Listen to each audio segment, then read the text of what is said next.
transportation, if you can bring partnership to the table of organizations who can provide quality programs, who can bring volunteers, who can bring all these capacities, we can do a day. Ed Out started out as a singular day concept 2 years ago, where kids would come from the schools, go through what most everybody thinks of as a festival type of experience, where they went from station to station, guiding multiple activities, learning different skills, and would be able to then go back to school. Here's the best factor though. Any of us putting that on, we would say, okay, I gotta figure out the schedule, I gotta figure out what schools, I gotta figure out, you know, who am I gonna bring to the table, I've gotta figure out all the components myself. The nice thing of working at the high level with the school district, they identified the schools, they put together the schedule, they knew how to run the routine to make it all happen, they coordinated all the buses. They took all those factors that we normally take on ourselves out of the picture. So what we then had to concentrate on is who are the partners that we're going to bring to the table? Who has the best diversity of skills and activities these kids can learn so that we can provide them an educational experience that is not going to stop with just this one day, but use it as a catalyst to connect them further. So Forest Service, Fish and Wildlife Service, Bureau of Land Management, all the different agencies were talked to.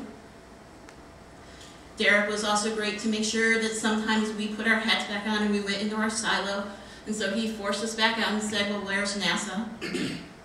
You know, where's the U.S. Army? Where's all the other agencies who have things in the fire with us? Additionally, went to nonprofits. Talked to a lot of different nonprofits. We also talked to corporations, but not talking to exclusively corporations about, can you provide us money?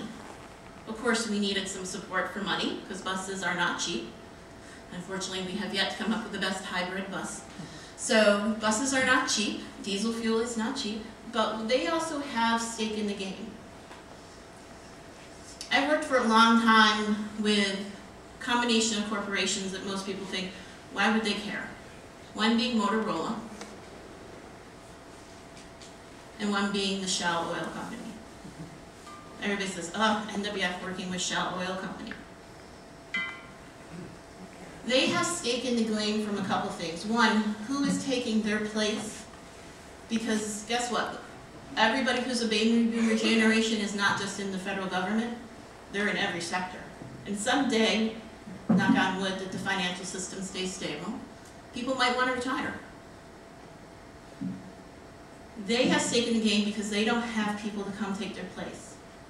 The other problem is that they don't have people to take their place that are creative and think outside the box. So they're wanting to invest to say, can we rebuild skills that build creativity and science and technology and math? So that's what we did from a programming standpoint. We pulled in all these sectors to look at partnerships, and who we brought to the table were these different groups. We provided them a template to say, from an educational perspective, working with Sophia Saman and I, we said, here is how to do an education program. Just the basics, so that it was a learning example.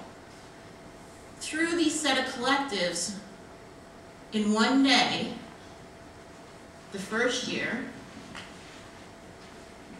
we had 900 students in one day go through 25 different stations of learning. Second year, this past year,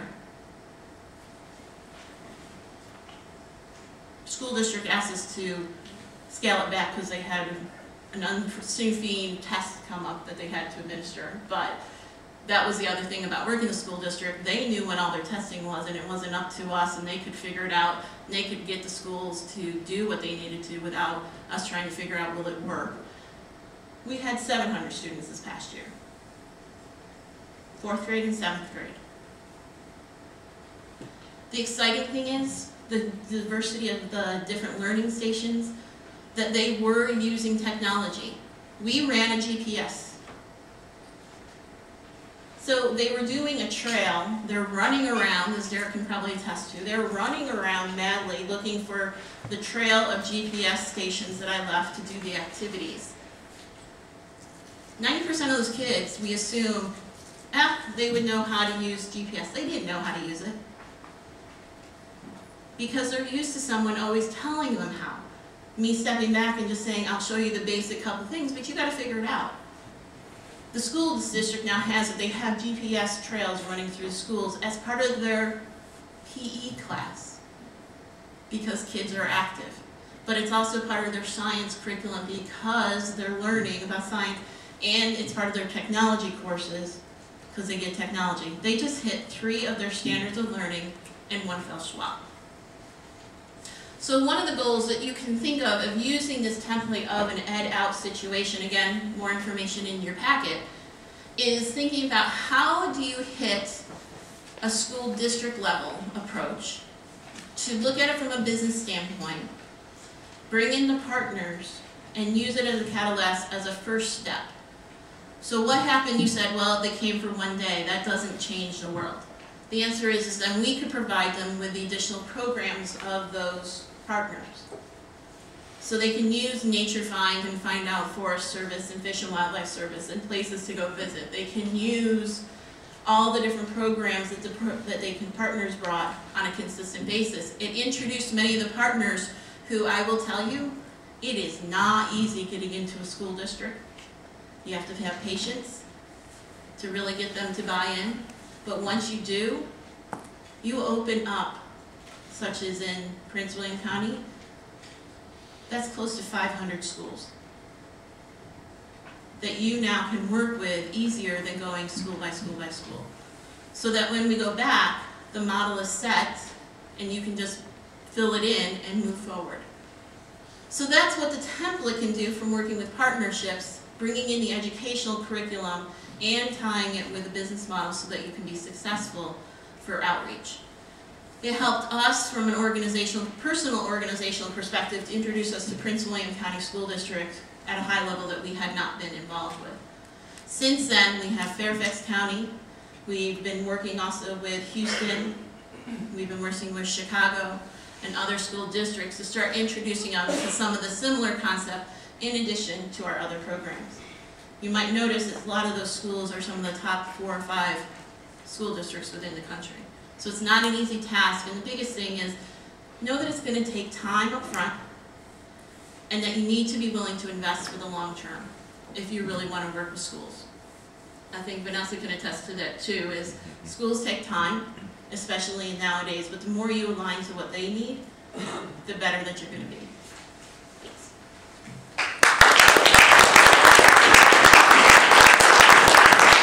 Questions, Derek? 2 questions. 2 minutes for questions. Yes. I hear a lot about a lot that's done for disadvantaged students in disadvantaged schools, which is awesome.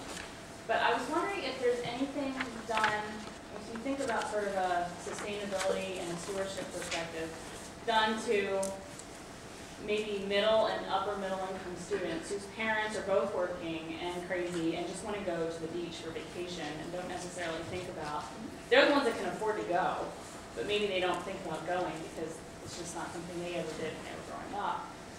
To focus on those kids to get their parents to want to go because they can afford to go and they can afford to pay fees, and they're more likely, I guess, when their kids grow up to be able to continue that moving forward. We developed a distinct strategy to reach that group of folks, and it was in the form of something that 2 working parents need in the summertime is a camp for their kids.